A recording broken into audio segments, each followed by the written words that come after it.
the legal mastermind who convinced the Supreme Court to strike down Biden's immigration policy, Texas Attorney General Ken Paxton, joins me. Also, the unfunny comedian Stephen Colbert says that the Taliban are exactly the same as the January 6th protesters. I strike back. This is the Dinesh D'Souza podcast.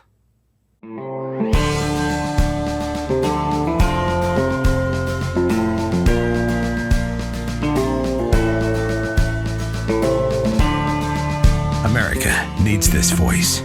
The times are crazy. In a time of confusion, division, and lies, we need a brave voice of reason, understanding, and truth. This is the Dinesh D'Souza podcast. A massive win for us on the issue of immigration. The Supreme Court, by a ruling of 6-3, and this is one case where the conservatives have come through for us. All 6 conservatives on one side, including, by the way, Justice Roberts, the 3 liberals dissenting. The Supreme Court has essentially struck down Biden's policy by which people can show up at the border, kind of get themselves arrested. Why? Because they know they're going to be released into the United States, dispatched all over the country through buses and trains and airplanes, dissolving into the general population, asked to show up for a court date at which they may or may not show up. So basically you almost call it Biden's Remain in America policy, which was a replacement for Trump's Remain in Mexico policy. Trump's policy was, listen, if you want to apply to come to the United States, we're not just going to let you in. If you're unauthorized, if you're illegal, you can even apply for asylum, but you stay in Mexico until your case is adjudicated. Once you've been approved, then you come in. I mean, this would seem to be obvious. It's really preposterous that we're even fighting about it, but Biden reversed Trump's policy, and over the last 6 months, hundreds of thousands, perhaps as many as 1 million illegals have been allowed into America by Biden, and this was going to continue indefinitely. Can you imagine what Biden could do, the kind of damage that he could do over 4 years if he kept doing this? Essentially, it's a demographic sort of wrecking ball aimed at America itself, a deadly weapon against, you may say, the existing population of America. Well, the Supreme Court has basically said, at least for now, no. And I'm very happy to say that coming up right after this, I'm going to have the architect of that policy, the guy who convinced the Supreme Court to do this, the Texas Attorney General Ken Paxton. There's a statement right out from Trump. Trump says, I created the most secure border in history. Biden has created the single most catastrophic border disaster in history by far. Texas Attorney General Ken Paxton, whom I strongly endorse for re-election, has just won a major Supreme Court victory against the Biden open borders agenda. I congratulate him on this win, and Biden must now reinstate Remain in Mexico. So it's not often we win a big one and so cleanly, but when we come back, I'll be diving into how this victory was accomplished, what the Supreme Court decided, what we can expect to happen next with Texas Attorney General Ken Paxton. I'm delighted to welcome Texas Attorney General Ken Paxton. Ken, thanks for making the time. I know it's a crazy busy time, and you're winning victories right and left on so many different fronts. You were just telling me about a big win on mask mandates, but I want to focus today on this huge win at the Supreme Court that essentially overturns the Biden sort of Remain in America policy. Talk for a moment about the actual impact of what this decision does. Well, if you'll remember when President Obama opened the border up, we had massive number of people coming from Central American countries and Mexico. And so when President Trump came into office, he had a huge problem on his hand, and it took him some time to figure out remedies. And one of the remedies that worked especially well was this Remain in Mexico. And the way this was working prior was he would come in, they were advised by immigration lawyers, probably in America, claim asylum. And then you have a hearing, but the hearings aren't for 1, 2, 3 years. You disappear, you never show up. And only about 14% of the people actually qualified for asylum, but they were coached on what to say. And what it did was really allow these people to come up to border agents to say, I'm claiming asylum, so they could just stay. And so President Trump put the Remain in Mexico policy in place, and the law was backing him up. And when he did that, it really cut down on the number of people who were using this loophole to come in, because they realized they weren't going to just walk in and stay. Well, President Biden, kind of a long story, but President Biden undid all of that immediately. And of course, you can see the results. We're back to even worse than what happened under President Obama. We're back to numbers just a year later, a year after President Trump left, that are the largest numbers we've ever seen. Last month, we have over 200,000 new people come in that we know of. The month before, the same. We're talking massive numbers. And it was partly because this policy was stripped. And now we've got an injunction to keep it in place because the U.S. Supreme Court said that what President Biden did was illegal. Now, let's talk about the claim that you made, as I understand, on the behalf of Texas, but it was also Missouri joining the case, essentially saying that, look, this is unfair to Texas. It's unfair to Missouri. Why? Because if the federal government, through its own actions, is dispersing all these illegals into our states, we then have all these responsibilities to provide them with this and provide them with that, and that's a burden on the state. Explain the basis for the lawsuit itself. What was Texas claiming? How did Texas claim injury at the hands of the Supreme Court? Well, it's relatively easy for a border state, and it's even becoming a lot easier for almost any state to claim injury, because these people come in, they cost money. We have to educate them. We have to provide for health care. We have law enforcement costs. We have crime costs. We have social costs. We have healthcare costs related to COVID. Because they're not prevented from coming in right now because of COVID. Now, if you're a U.S. citizen, you can't come back into the country. But if you're illegal, you're not only brought in, but then you're dispersed around the country to spread COVID everywhere. So these costs are being transmitted everywhere. We demonstrated to the court that it is a particularly high cost for our state, and that's damaging to our state, to our economy, and to our people. Now, as I understand it, and tell me if I'm reading this correctly, because I have the decision, but I'm slowly making my way through it. The Supreme Court appears to have affirmed a ruling that said, in effect, that, look, if the Biden administration wants to take illegals, it actually can, but it's got to house them or detain them itself. That it can't simply sort of, you may say, spread them around the country and let the states fend for themselves in dealing with the illegals, and that since the Biden administration does not have the ability to hold these illegals on its own, therefore it needs to restore the Trump Remain in Mexico policy. Is that a correct reading, or if not, correct me?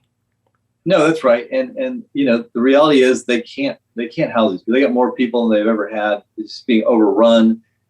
Even if they could house them, I still don't think that this should be, obviously it's illegal immigration, but just the fact that they're letting millions of people just tromp through our state, over the last year, and it's just going to continue. And we can't even keep track of all of them because they're being transported secretly around the country. Now, if I think back to when the Supreme Court rejected the claim by you, which is by Texas, but also by other states, on the issue of the election, the court basically said you don't have standing, right? The court basically said that what happens in Pennsylvania, what happens in Michigan is, I guess, no concern of Texas. It seems to me that they couldn't really say that here because it's so obvious that illegal immigrants flooding the southern border of Texas has standing, right? Yeah, and obviously I didn't agree with that standing argument, because when a state sues another state, we don't have another court to go to. We are not allowed under the Constitution to go to a federal district court or a state court in our own state. The Constitution provided one place for go. It was the U.S. Supreme Court on state versus state case. So it's a little bit different issue, and I don't think they were right on the stand. I think Alito and I think it was Thomas were right on the standing issue, because the founders envisioned a place for everybody to have their day in court, even states. And if this interpretation by the Supreme Court is right, states don't have a place to go if the Supreme Court says no. When we come back, I want to probe with Texas Attorney General Ken Paxton the basis of the Supreme Court's decision and what happens to the illegals that Biden has already let in. We'll be right back. Hey guys, I want to just say a huge thank you to all of you because of the way that you have supported Mike Lindell and MyPillow. I know I appreciate it, but most of all, he appreciates it. This is a guy who has a passion to help everyone get the best sleep of your life. He didn't stop by simply creating the best pillow. Mike also created the new Giza Dream bed sheets. Now, these look and feel great, which means an even better night's sleep for me, which is crucial for my busy schedule. Now, Mike found the world's best cotton called Giza. It's ultra soft and breathable, but also extremely durable. Mike's Giza sheets come with a 60-day money-back guarantee and a 10-year warranty. The first night you sleep on these sheets, boy, you're never going to want to sleep on anything else. The Giza Dream sheets come in a variety of sizes and colors, and Mike is making a special offer for you, my listeners, sale of the year for a limited time, 50% off as low as $49.99 on the sheets. Go to MyPillow.com and use promo code Dinesh. There, by the way, you'll find not just this offer, but deep discounts on all MyPillow products. You got to fill your home with the MyPillow stuff, just like Debbie and I have. Call 800-876-0227. That number again, 800-876-0227, or go to MyPillow.com. Either way, make sure to get the discount. You use promo code DINESH, Dinesh. I'm back with Texas Attorney General Ken Paxton. Ken, let me ask you about the, almost 500,000 or million people that Biden has let in between January and now. They're in the United States. Does this ruling affect them in any way, or does it only apply to people trying to come after this? No, I think it should apply to them as well. They should have been part of this program. Just because the Biden administration failed to enforce federal law at the time doesn't mean that they can't now go back and enforce it. The challenge is the Biden administration probably doesn't know where they are. They were transported, they've been transported all over the country, and then I know from just watching what happens in Texas, these buses come into Dallas from the border. People walk out and they disappear into the night. So, the Biden administration I don't think they're tracking these people. They're not trying to track these people. They really they didn't want to track these people. They just wanted to let them go wherever they were going, and that's what's happening. So I don't know how they find them now, but I do think they have an obligation to find them. The question is how. Do you think that this was part of a kind of scheme by the Biden administration just to, you may almost say, inundate the country, and no one knows what's going to exactly happen to all these guys, but the presumption is long term, they'll figure out some way to stay in the United States, and they're not going to be mass deported, and over the long term, these people will somehow become, I guess, future Democrats. Do you think that's the political motive driving this? Well, I think it's part of it. And I'm particularly angry about this because they're willing to trade a lot of really bad things to do that. So, yes, I think they want more voters in Republican states. So that's where you'll see a lot of these illegals put in Florida and Texas and Arizona and probably shipped, we don't know because they won't tell us, to other Republican states. They also, I think, want to do damage to the economies. And they want COVID to spread among states that are more open and free, because then they can claim that we're not managing our COVID. So I think they had some even worse motives for the time being. But they were fine with the harm to citizens in our states. It's clear that they are, because they know that the cartels are behind illegal immigration. They're making a lot of money, billions of dollars. That the Chinese are behind importing fentanyl, which kills people. That there's sex trafficking. That the Biden administration knows all of this, and yet they're willing to let people come in with COVID and spread the disease that they know will kill people. And they're also willing to let cartels have an amazing amount of control over people as they come into our country. Now, while these low motives are operating in reality, they put up a very kind of pompous front before the court. And one of the arguments that they made, both at the trial level, but also to the Supreme Court, as I understand it, is that these states like Texas and Missouri are interfering in something that is the exclusive prerogative of the federal government, namely foreign policy. And their argument is that since we're making these deals with Mexico, the courts cannot meddle in our dealings with on a foreign policy matter. The courts need to defer to the superior judgment of the federal government, in this case, the Biden administration. What would be your sort of answer to that?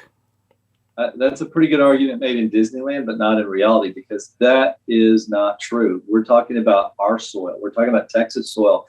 We're talking about impacting citizens of this country in a very, very negative way. There's no good impact for our state, for our country. And we have every right to ask the federal government to defend us from all of these very bad harms that we've already addressed. And this foreign policy argument is just bogus. Now, Ken, if you were the Biden guys, I mean, you're not the Biden guys, but if they were to say, what can we do now? We've been sort of put up against the wall by the Supreme Court. We haven't been granted this kind of injunction that would allow us to continue doing what we've been doing for 6 months. Are they going to try to go back and fight the case in front of Judge Kaczmarek at the local level? Are they going? What is their next move? Well, I mean, their next move is, one, they have to enforce the law because we have an injunction now saying they have to. That's the most important part. They can go back to the federal district judges. We can have our trial on the merits, and if we have to do that, we'll do that. But I think they've already been shown. I mean, to get an injunction, you have to show the damages that you're suffering and that you're likely to win on the merits of trial. So the U.S. Supreme Court has already said, hey, Texas and Missouri are very likely to win on the merits. So sure, they can come back and try the case, but we're likely to win on the merits. Well, Ken, I do want to commend you. This is a huge win for our side, and it's at a time when a lot of people had doubts about the Supreme Court, and particularly Justice Roberts, who's become kind of the swing vote. Now, this was not a 5-4, it was a 6-3, but I thought it was highly significant that Justice Roberts was on the 6th side of it. This, by the way, is the same guy who had voted to strike down some of Trump's DACA restrictions. Interestingly, I saw that was mentioned in the court's decision as if to say, hey, listen, you, the Biden guys, are telling us to stay out of this. We didn't hear from you when we were striking down what Trump did on the DACA front. Yeah, no, I agree. And I commend the Supreme Court. They did the right thing. They followed the Constitution. The president can't change federal law. He has to implement federal law. And it's pretty darn clear that he didn't do his job and that he's violating the Constitution. He's ignoring federal law. And if we're going to have a dictator, that's one thing. But suppose we have a constitutional form of government. And the Supreme Court did their job, and I commend them for doing it. And I commend you, Ken Paxton. You are the man of the hour. I know you're also very busy. Thanks for coming on the podcast. I appreciate it. Hey, Dinesh, I appreciate the time and obviously an important issue. In May 2011, the White House leaked that SEAL Team 6 had killed bin Laden, and immediately Al-Qaeda placed bounties on the heads of all Navy SEALs. Just 3 months later, on August 6, 2011, a helicopter carrying many SEALs from that same elite unit was shot down in Tangi Valley, Afghanistan, with no survivors. 30 Americans died that day in the greatest single incident loss of life in the history of the Navy SEALs U.S. Special Operations. But huge questions remain. Where was the black box and why was it missing? Did our restrictive rules of engagement contribute to this tragic outcome? What really happened to SEAL Team 6? Learn what we now know about the tragic mission. Watch the provocative new film Fallen Angel. The full title is Fallen Angel, Extortion 17. It's only on salemnow.com. So the movie again, Fallen Angel, Extortion 17. And go to SALEMNOW, salemnow.com, to watch this terrific documentary movie. The American airlift of stranded Afghans and Americans is in its final phase. And just today, a bomb explosion at the Kabul airport. We don't have information yet on the extent of the damage or the casualties. But what we do know is that this confirms what not just the US, but the UK, France, other countries have been warning of, which is that the whole atmosphere is now essentially become extremely dangerous. It's laced with threats of terrorism. And citizens are encouraged, US citizens encouraged not to make their way to the airport. So this whole thing is a complete disaster. I mean, what's so strange is to contrast what's actually happening, what even the mainstream press is reporting, and on the other hand, the self-congratulatory approach of the Biden administration. It's a historic operation. We've overperformed our own metrics. They love that word, metrics. We've defied expectations. Well, it depends. If the expectations are essentially zero, defying expectations doesn't amount to much. But it's important to emphasize here that the reason we're dealing with a historic airlift, never have so many people been airlifted and so on, is because we left them behind. We could have had them out first, but the Biden administration made the decision to close the base first and then figure out, in the teeth of danger, how to try to get people out. In fact, never before in our history has America conducted a foreign operation and left so many of its own citizens behind. Not even in Vietnam, a much more protracted war. America got its troops out before that last helicopter took off from Saigon. So this is really what is historic about it is historic abdication. It's historic dereliction. It never before has a U.S. president been so much at the mercy, not just of terrorists, but of a terrorist regime. U.S. officials are publicly admitting, yeah, we're kind of beholden to the Taliban. Whether or not we get our people out depends on them. Like it or not, those are the people who are now in charge. Now, here's another interesting fact. As the U.S. government releases these numbers, 10,000, 20,000, 30,000 people out, you have to look at the fine print to realize that the vast, vast majority of those people are not Americans. Here's Anthony Blinken, just from, I believe, yesterday. 82,300 people have been evacuated. Guess how many of those are Americans? 4,500. That means 78,000 are non-Americans. Those are Afghans who are going to be relocated, perhaps not all to the United States, but probably most. 6 out of 7 evacuated are not American. Here are some leaked numbers that were put out by the political journalist Alex Ward. He's talking about just August 23rd. The United States evacuates 6,900 people from Afghanistan that day. 483 of those are Americans. All the rest are Afghan nationals. Then, of course, there's the whole separate issue of the vetting of these Afghans.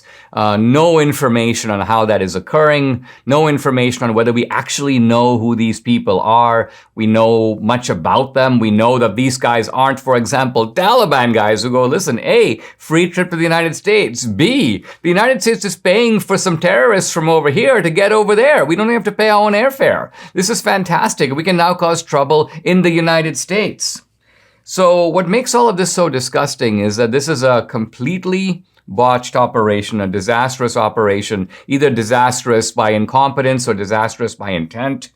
But in every single way, Americans who are being put last, the Afghans are getting in here much easier, it seems, than American citizens, and yet it is American citizens here at home who are paying for the whole thing, paying in more than one way, paying financially. We're going to be supporting these Afghans as they get resettled in America, and paying dearly for the incompetent fool that currently occupies the White House.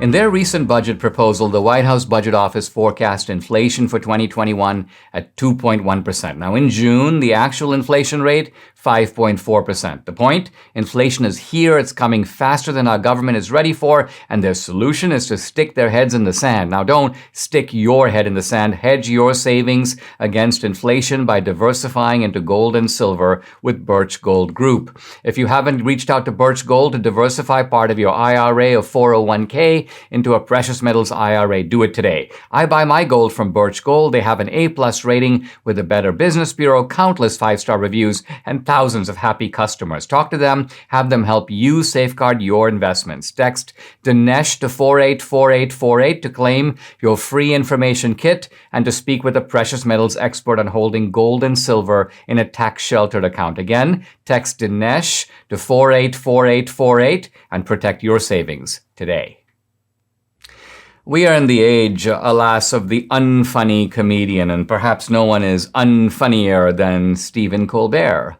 And to compensate for their lack of humor, the ability to really make people laugh or even smile, they resort to political extremism instead. And here's Stephen Colbert equating the Taliban in Afghanistan with the January 6th protesters here in America. Listen. Why should our soldiers be fighting radicals in a civil war in Afghanistan? We've got our own on Capitol Hill.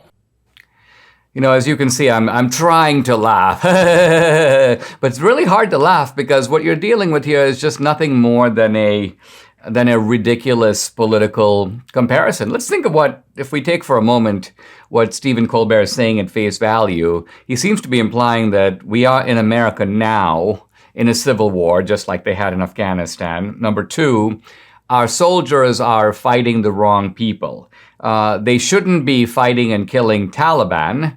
Why go all the way over there to do that? They should be fighting and killing Americans. We have January 6th protesters. The January 6th protesters are like the Taliban. They are maybe American Taliban. Let's kill them instead.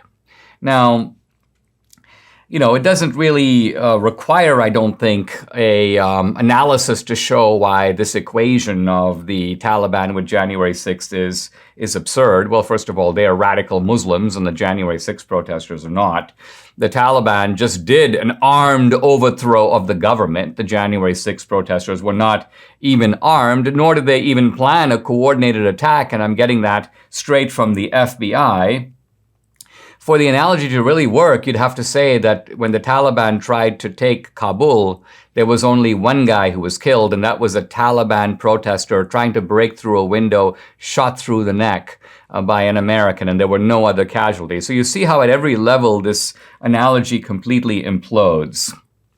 But I think there's one part of the analogy, now this is going beyond Colbert's pea brain, but there's one part of the analogy that does to me ring true. And that is, I ask myself, how did the Taliban prevail? And the Taliban prevailed really by focusing on four things. One, asabiya, which is tribal unity and solidarity. Two, a clear focus on what they were trying to accomplish. Number three, a kind of ruthlessness of execution, focusing on getting the job done. And four, portraying the United States as an alien invader and essentially saying, we are not going to be an occupied people. So when I spelled those things out, I was just jotting them down. It occurred to me that to some degree, we in the United States, conservatives, are in a somewhat similar situation vis-a-vis the left. And how do we fight them? Number one, asabiya, which is to say solidarity.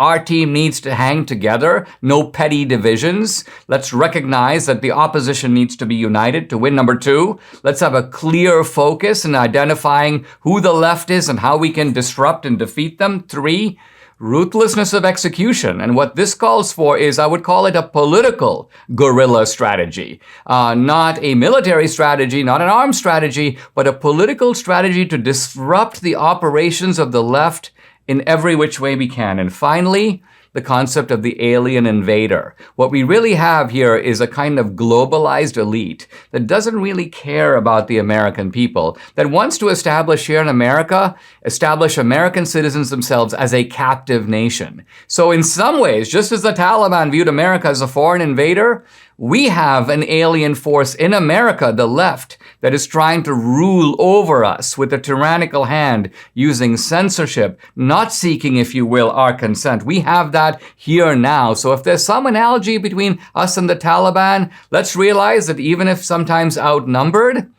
if we hang together, focus on our goals, and hang tough, we can actually defeat this adversary.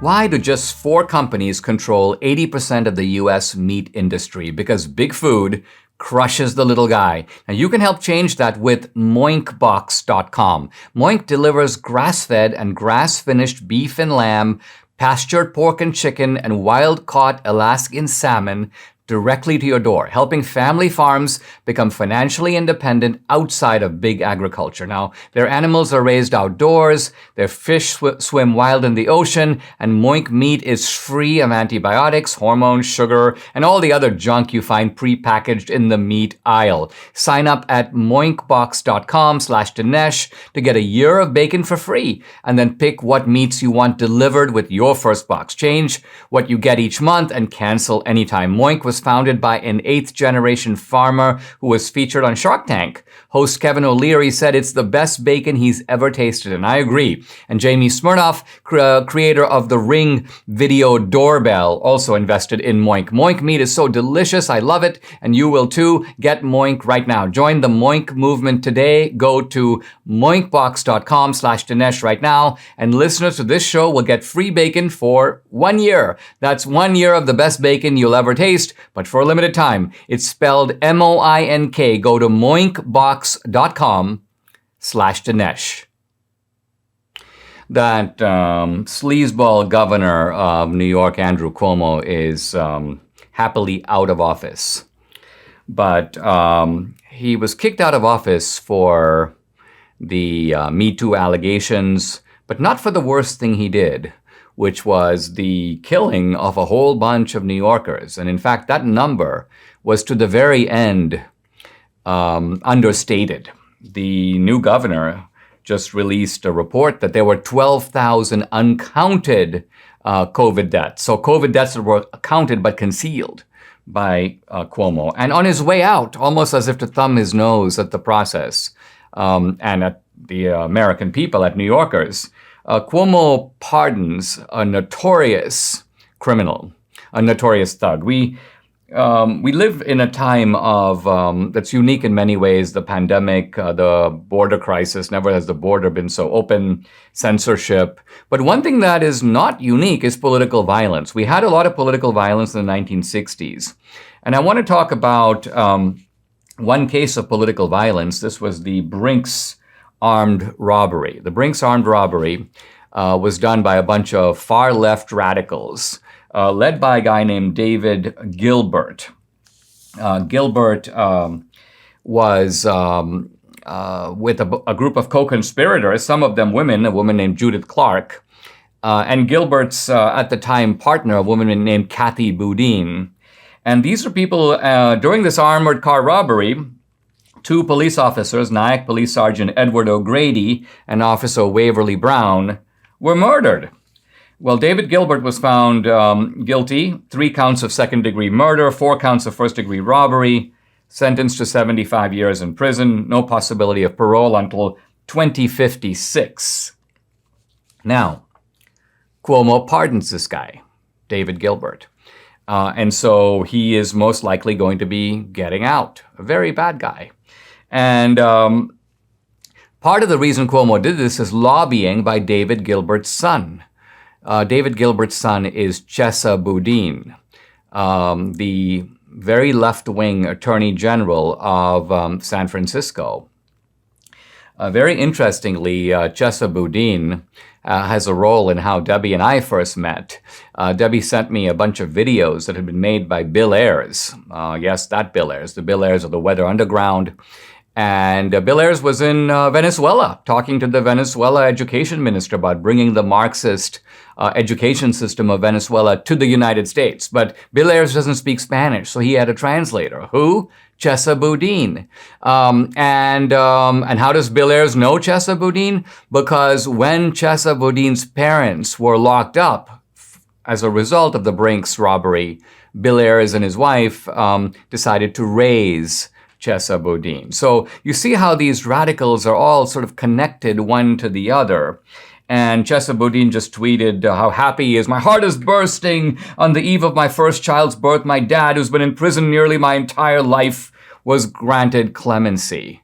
So here you see how the left takes care of its own, and by its own, I mean dangerous political criminals who have committed nothing short of murder. And so while the left is going after these January, this guy was, this guy was trespassing, that guy stepped on the Capitol steps, this guy had a Trump flag, they're trying to keep these people locked up. They are letting out people who are responsible for committing mayhem and murder. If you're thinking of replacing your carpets due to pet stains and odors, you gotta try Genesis 950. The reviews are amazing. This is one product that actually works. Now, with water, it breaks down the bonds of stains and odors so they are gone for good. Its antibacterial component removes pet odors from carpet and padding. It can be used in a carpet cleaning machine, and it's green, so it's safe for your family and pets. Genesis 950 is made in America. 1 gallon of industrial-strength Genesis 950 makes up to 7 gallons of cleaner. But Genesis 950 is also great for bathrooms, floors, upholstery, and grease stains. Debbie uses it to clean the entire kitchen. And when I got chocolate all over my pants some time ago and on the couch, Genesis 950 took it right off. Genesis 950 has great customer service. Order 1 gallon direct at genesis950.com. You'll get a free spray bottle, free shipping, and a $10 coupon using the code Dinesh. That's genesis950.com. Coupon only available for 1 gallon purchase. Genesis 950, it's much cheaper than replacing your carpets or your pants or your couch. There's a small controversy at a somewhat obscure socialist magazine that is highly amusing and highly instructive about the failures of socialism itself. Now, the magazine in question is called Current Affairs, and my attention was drawn to this by a tweet which says, written by one of the socialist writers for Current Affairs, "I'm grieved to tell you that Nathan Robinson," this is the guy who is the Harvard grad and the editor of Current Affairs, "has effectively fired me and most of the Current Affairs staff because we were trying to organize into a workers' co-op." And then the writer goes, "I wish this was a joke, but it's not a joke." So evidently, you've got this guy who's a socialist, and he's being challenged by his staff that wants to create a union. Now, Nathan Robinson writes this really, I think, pathetic reply to all this, but it gives you a window into why socialism itself is idiotic. I just want to read and offer some commentary on Nathan Robinson's kind of almost sycophantic response, because he feels like his socialist credentials are being called into question. So he goes, "For years, I made the magazine basically alone in my living room, and I felt it's my baby and I know how to run it. It was hard to feel like I was slowly having my ability to run it my way taken away." So by the way, here's a completely legitimate sentiment. Nathan Robinson starts the magazine.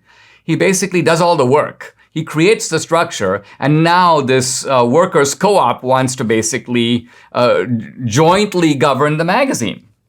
Now, Nathan Robinson says, "I think it's easy to talk about a belief in power sharing, but when it comes down to actually sharing power, it felt very difficult to do." So Robinson here feels like morally, ethically, he should share power.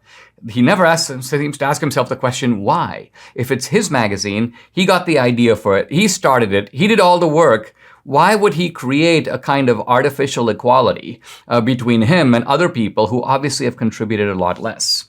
The problem with Nathan Robinson is that he has already conceded the principle, and therefore he finds it hard to back away from it. Let me go on here. He goes, "This is not about money. I am not a capitalist. I do not expropriate surplus value."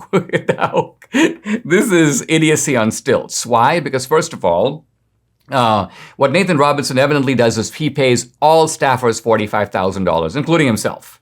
So right away, he's conceding the principle that he is of no greater value to the magazine than anyone else. Well, if that's the case, why don't you make decisions by lottery? Why should you, Nathan, be in charge? So, and when he says, "I don't expropriate surplus value," he's buying into Marx's absurd idea that capitalists supply nothing other than capital.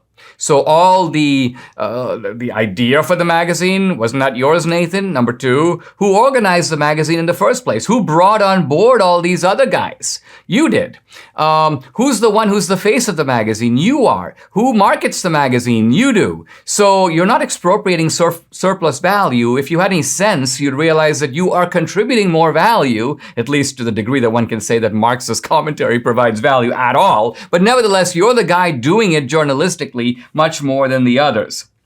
So he then goes on to say something like that there was chaos that was coming into the magazine because nobody knew who was in charge. In fact, nobody really was in charge. Things didn't really get done. No one was accountable for them not being done. In other words, when you don't have organization, when you don't have responsibility, when to some degree you don't have hierarchy, things don't get done. And he goes, "All I wanted was the ability to remain the executive director of the organization, have the staff report to me to make sure stuff was getting done." Then he goes, "That may have been wrong, but that is how I felt." So he reduces it to feelings. It's not about feelings.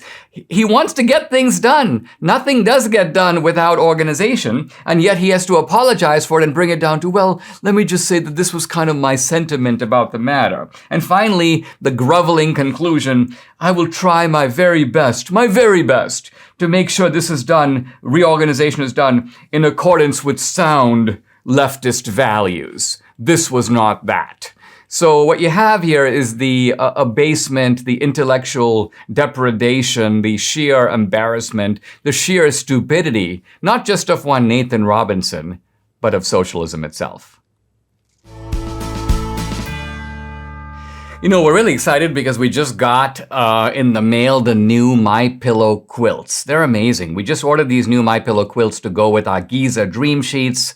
and our verdict couldn't be more enthusiastic. They're just the right weight and warmth, and they come in a variety of colors. We ordered it in mushroom. Don't wait, order now, and you'll get 30% off the new MyPillow quilts. To order, call 800-876-0227. That number again, 800-876-0227, or go to mypillow.com. To get the discount, you got to use promo code Dinesh.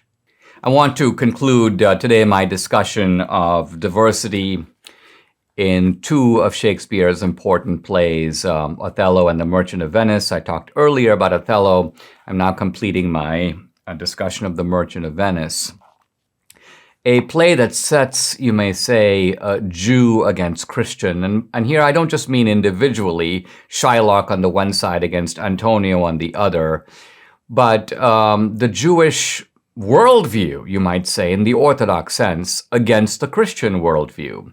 And the Jewish worldview is an appeal to justice, an appeal to the God of the Old Testament, an eye for an eye. That is the basis of Shylock demanding the pound of flesh. It's you treat me badly as a Jew, I'm going to get my revenge on you as a Christian. Revenge is a big word for Shylock, but while revenge is seen as a bad thing today, he wanted to just get revenge. He was motivated solely by revenge. Let's remember that revenge is used in the Old Testament as a positive, as a way of generating a form of justice. Someone did a grievous wrong to you.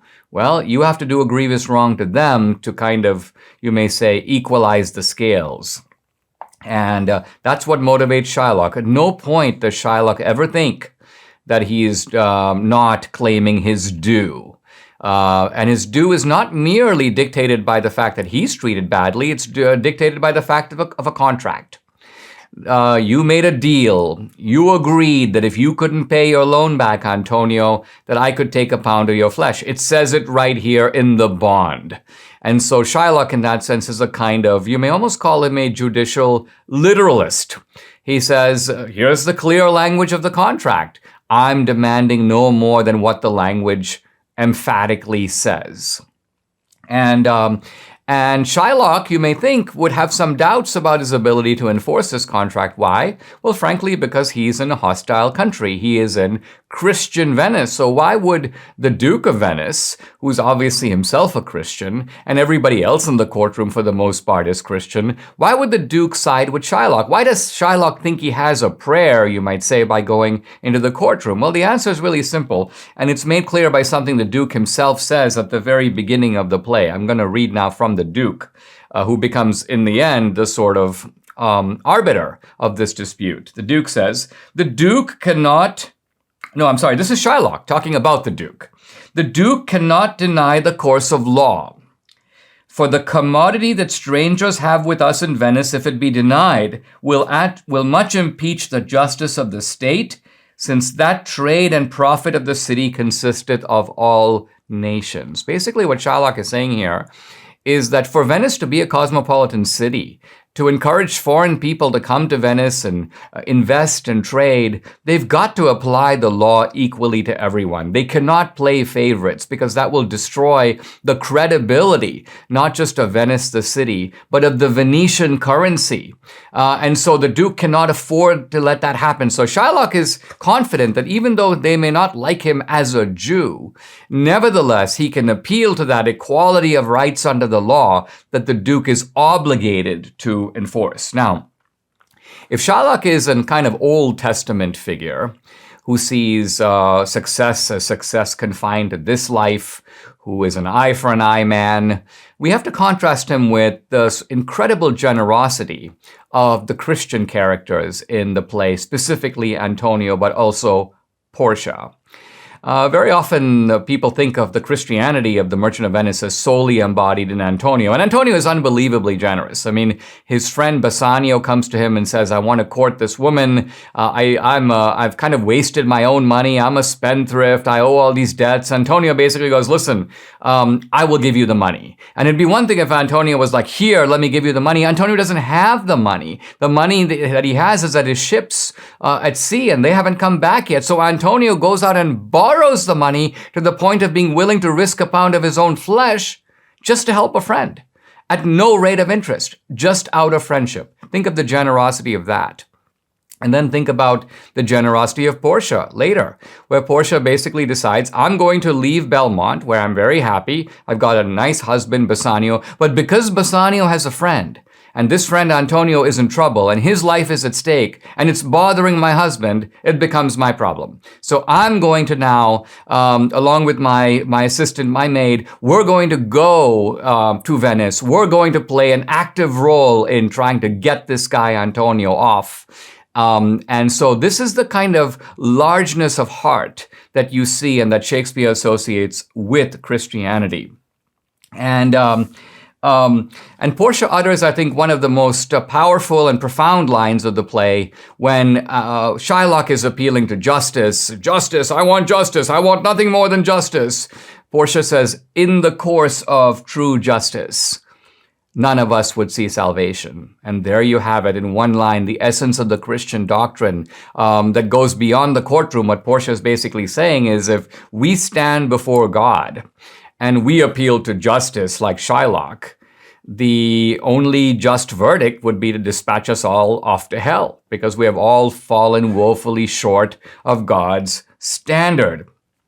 And the genius of the play, I think the genius of the denouement, or the conclusion, is that in the end, Portia, after she appeals to Shylock, she's trying to appeal to his Christian generosity, but obviously he has none. And even though Portia says things like, I'll pay you back 4 times over, Shylock is like, no, I want my bond. I will not be satisfied with anything less than the pound of flesh, just like it says right here in the contract. And sort of the brilliance of Shakespeare is that in the end, Portia prevails by, you may almost say, out-Shylocking Shylock. She becomes even more of a literalist. She says to Shylock, okay, let's look at the contract. What does it say exactly? Well, it says that you're entitled to a pound of flesh. Fine.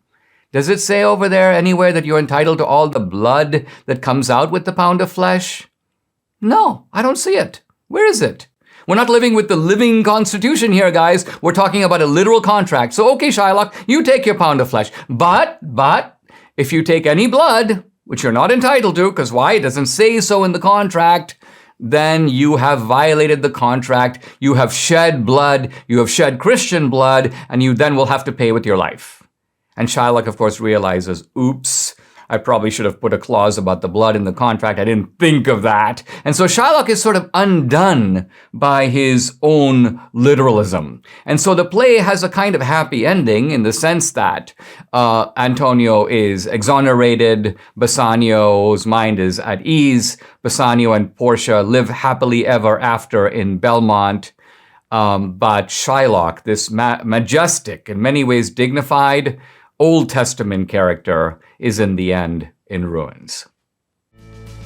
Subscribe to the Dinesh D'Souza podcast on Apple, Google, and Spotify, or watch on Rumble, YouTube, and SalemNow.com.